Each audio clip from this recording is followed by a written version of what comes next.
Hey, how we doing, guys?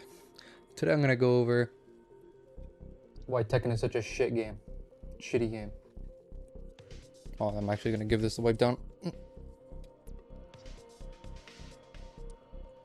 Now, you're probably asking, well, this is the game you play. This is what your channel is set up on, you know. God, I've never hated and loved a game so much. I literally I can't stand this game sometimes. I really do love it, like in my heart. You know, I'm really good at it. Put a lot of time into it, and I do really like the mechanics and the gameplay and what it has to offer. But holy shit. Like, okay. Let me make the comparison between this game and Strive, right? So my brother's really into Strive. I started playing with him and it was actually a lot of fun, right? A lot of fun. Really enjoyed playing with him. But the fucking netcode was pretty A1, right? And then I went back to Tekken. I still played it like here and there. I went back to Tekken and it is terrible. If they're not playing next to you, you ain't getting good connection. 5 bar don't mean shit. It used to be better. It used to be a lot better actually, especially in season three.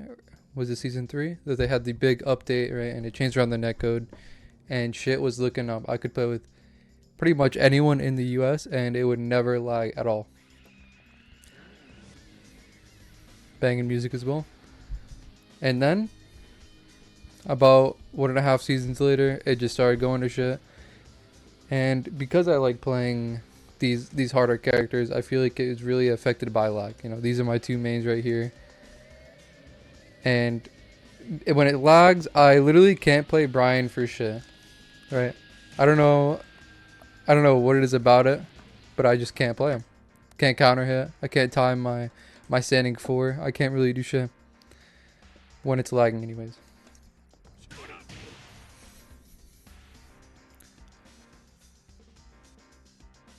Yeah. Overall, the online experience is just terrible. It's just terrible. I also have a section in the video that is going to contain why high level Tekken sucks because oh my god the characters. Oh my god the characters that you face. It's why I like Heihachi more because these fucking the mids that he has, you know, this down 4 to 1 almost hitting like people that are grounded. So he's really good against crush characters. That's why I really like playing him. Anyways, I'm getting off track. So it becomes quite apparent that the online is quite bad when there's 50 characters in the game, right? And they all it's like a total of like 5,000 moves, right? So it's absolute insanity. And you have to keep in mind all of these moves, right? You have to keep in mind all these moves and what character you're facing and everything that this game has to offer. And it's gonna be, you know, a fucking 4 bar. Even if you ask for a 5 bar only, it's gonna be a 4 bar and it's gonna be ass cheeks, right? So actually, I'm gonna talk about a very specific character. So especially in high level, you know, I play against a lot of these Elisa players. You know, they like maybe they like cuddlecore or whatever. Maybe they like the character. And Elisa has, you know, that low that is like super far range, and it's almost reactable if you're at like range 3 or 4. But you kind of have to predict it. Now, this button becomes way better because when it starts lagging, I'm gonna start jabbing. Right? I don't like motherfuckers pressing buttons on me. And because I'm jabbing, I always get counter hit by lows like that have a lot of high crush, and they'll just counter hit you for a full launch. So that's why I suffer a lot from mashing against those characters. You know, because a lot of Elisas and a lot of characters with, you know, amazing hop kicks, they love to just rip hop kicks, and I like to just either catch them with a 1-1-2 or jab them out of it.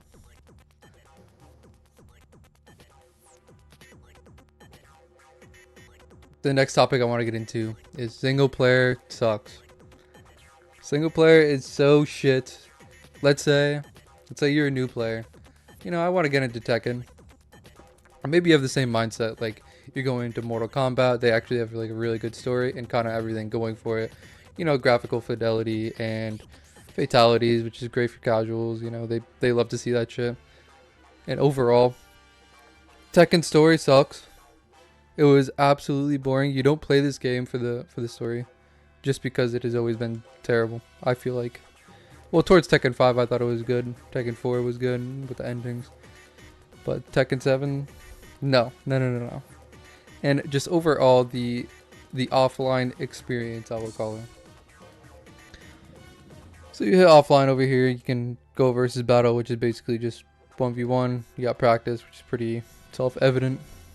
Treasure battle is like, why would you ever even touch this, right? Maybe if you're insanely new, maybe you want to, you know, warm up with some bots or whatever. But it really doesn't teach you the core of the game, you know. And overall, it's just used to get items. Let's say you don't have an item for a character, but now it's so late in the lifespan of the game. All the items can just are just unlocked automatically. I think so. I'm pretty damn sure. So this is basically a worthless offline mode.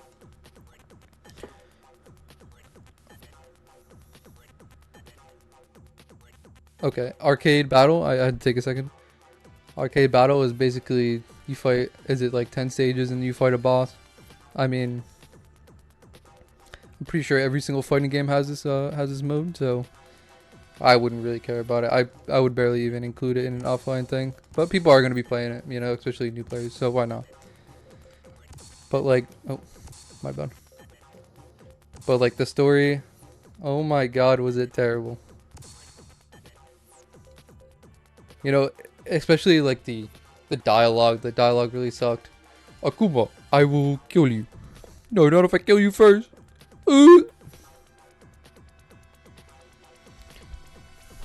I really hope they have better writers for Tekken 8 because the story was actually so terrible, and also the guy that was like making the whole story, he pretty much made the story terrible. Right in the beginning, he's talking about, you know, his family being murdered. Doesn't care. He act like, I don't know, like it was like a nuisance. Oh, my family burned down in a fire. Okay. Shows no emotion. Doesn't care, really. But a lot of it has to do with the voice actor for the actual guy. I don't even care enough to what he was. He was just a worthless character and overall shouldn't be in Tekken. Unless they make him really interesting or have him be like you know, not a worthless character and not annoying me in the story, you know. Like I would hear his voice and just go, "Oh my. Time to take a nap." It's fucking boring ass shit. Alright, anyways. So overall, the offline experience basically worthless. I mean, you're gonna be using practice, but the story was bad. The all these modes are pretty bad. You're not gonna use them ever. Even if you're a casual, you know, maybe you use arcade battle if you're like super casual, but still kind of worthless in my opinion.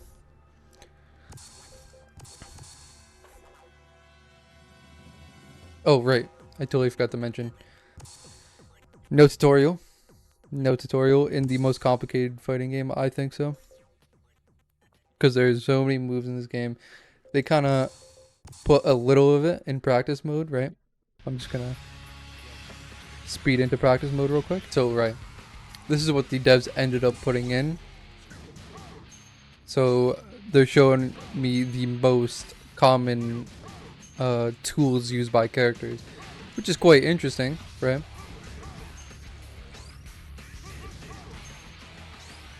But overall, there's literally no, like, I don't get it. Wait, what? This is a punish? Alright, that's pretty cool. But yeah, this really teaches you nothing. It really doesn't. Especially for how complicated the game is. I mean,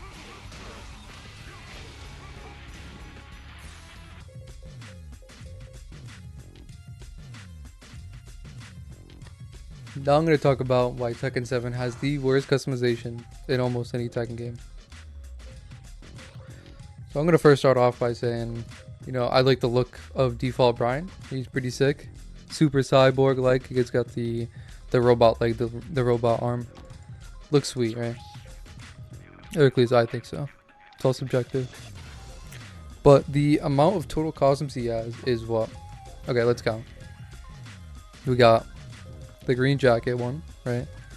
And this is just a different variation of it. So this is basically one costume. Right? He has armband, naked Brian. Okay. I mean, come on. Okay. So, I guess this is another costume, right? I guess. And there's black shirt, Brian. And we have ripped black shirt, Brian. Okay. How do you not laugh at this? This is like fucking horrendous, dude. Oh, they took the jacket off and put a red band on him? That's a costume.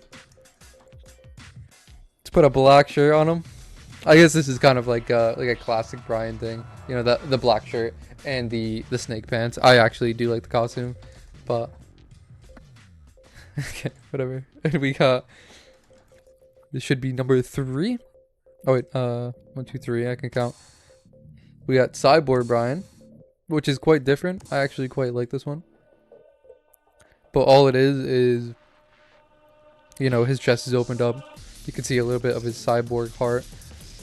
And then his color is blue. You know, it is different. Why not? That's a nice costume right there. Why not? But like, what the fuck is going on here? Prison top. So I feel like all characters have a total of about 5 actual costumes, right? And then all of this other wumbo jumbo bullshit. You know, the silk coat. Why? I feel like all characters have like the, you know, the odd, the leather jacket, bulletproof vest, karate, puffer jacket, Brian. And then we got like the shirt. So, and the barbarian, odd ass costume. And then all these shirts down here. And then there's this top. And then, okay. So these two are pretty cool. They're quite different. Especially when it comes to like the lower legs. I find this one's to be pretty cool. But overall, not a lot of customization options. You have to stick to like the 5 costumes, and then you can only like, you know, customize the color. That's really all you can do, right? And then metallic is just basically, you know, the same exact thing as this, but just, you know, a colorway over it. But overall, very disappointing. I mean, wow, this one has a tiger black shirt. Holy shit. But yeah, not a lot of customization options. Especially, I'd rather just go default, really. I mean, usually I would rock with like the Duster Brian look. I find it quite unique and quite cool. But I mean, they got other okay shit, which is like, you know, this. They added this. I don't remember what season, but it's a welcome addition. You know, I find it quite cool. Why not? But yeah, very disappointing. And a big part of, oh my god, Bald Brian. The big part of customization is actually the modding community. Now, there's a lot of costumes you can get off the, let's see, there's Next Mods that has Tekken mods. There's Mishima Zaibatsu, I think it's called, or Tekken mods. I don't know. I think it's like a section on Mishima Zaibatsu. But you can get, you know, some cool looking outfits, and you have to mod it in, unfortunately, which sucks because they work like half the time usually. I mean, if you've modded any game before, then you know how it is. But yeah, it really doesn't work 100% of the time. I have like I did have Dio. I don't want to save this. Whatever.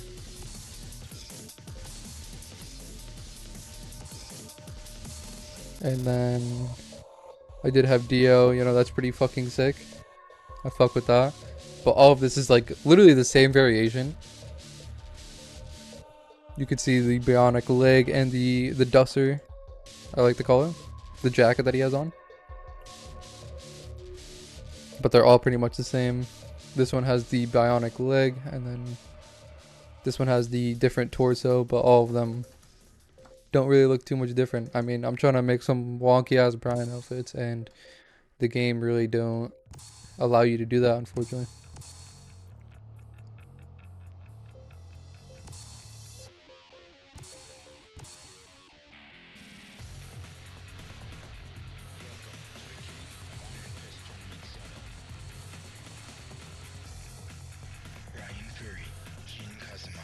Jin Kazama.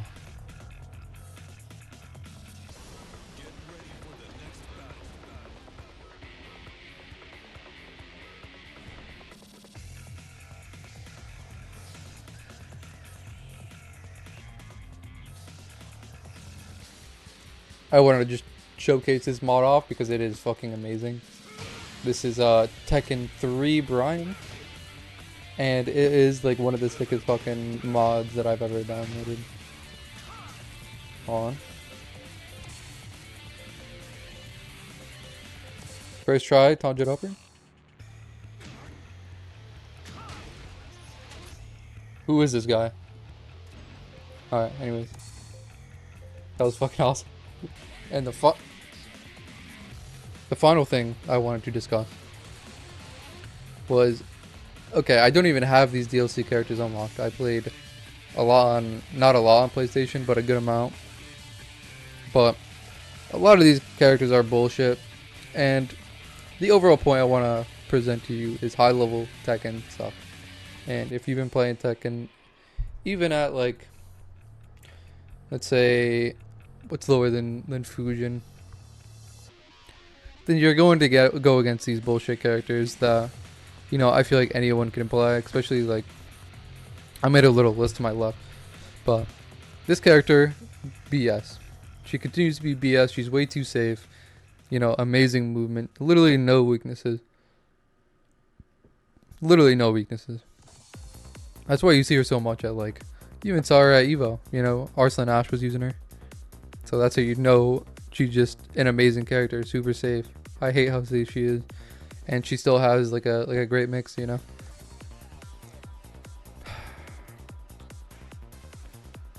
Zavina is bullshit. She got nerfed, but she is still ridiculous. I still see her all the time in high level. Julia, she's mad annoying. Mad annoying, great mix, fucking party crasher, stupid as hell. Her wall mix should be deleted. When her like ground sweep is bullshit. Her flying moves, why is she always flying at me? Relax. Please turn that down in Tekken 8. Why is she always flying? Flying punch me in the face? What the fuck? Anyways. Marduk, tackle. I like how they're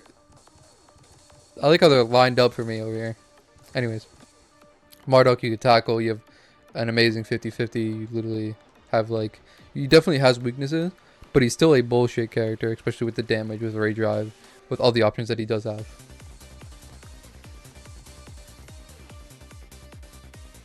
Down forward too.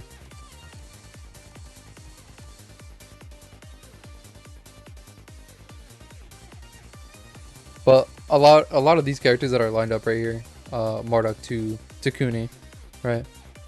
They are quite BS. They'll rob rounds from you, crush everything. Where's Fang Wei at? That fucking loser. I feel like he should be up there with the DLC cast, you feel me? Oh,